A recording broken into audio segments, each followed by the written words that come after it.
ভক্ত যে কোনো প্রতিকূল অবস্থায় ভগবানের কৃপা মনে করে, এটাই ভজনের মহিমা। প্রত্যেক অবস্থায়। সুরদাস নামটা কি বললাম? অন্ধ সুরদাস। সুরদাসকে সবাই বলছেন, কতটি বড় মার্মিক কথা।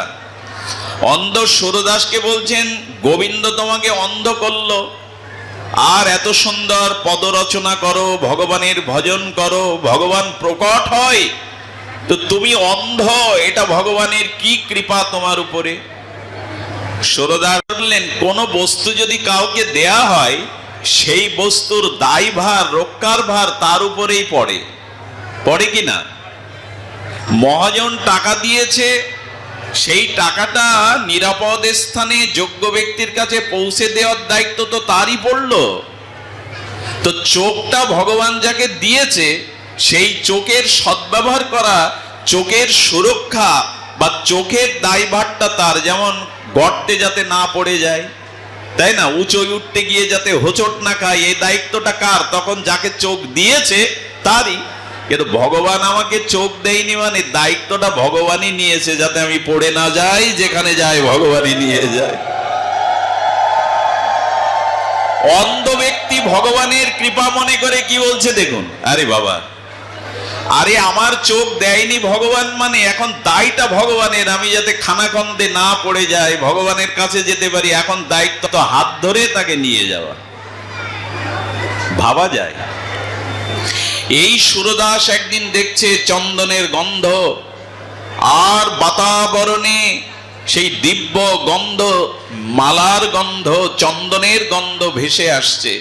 চারিদিকে যেন এক প্রেমানন্দ রূপ অনুকূল প্রেমময় বাতাস বইছে, হৃদয় পুলকিত হচ্ছে, চারিদিকে যেন বসন্তের শোভা।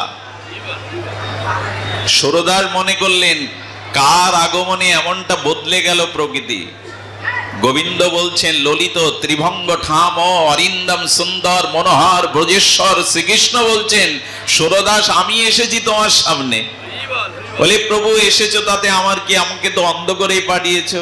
চোখে হাত বুলিয়ে দিলেন, চোখের দৃষ্টি ফিরে পেল। আপাদমস্তক গোবিন্দের সুসময় সচ্চিদানন্দ প্রেমতনু দেখতে লাগলেন। নয়নের মাঝে শিল্পী যেমন তুলি দিয়ে রং দিয়ে আঁকিয়ে নেয়, প্রেমের রঞ্জন দিয়ে, ভক্তির রঞ্জন দিয়ে চোখের মাঝে এঁকে নিলেন গোবিন্দের মূর্তি। দিয়ে চরণে পড়ে বললেন, আজ একটা বর চাই।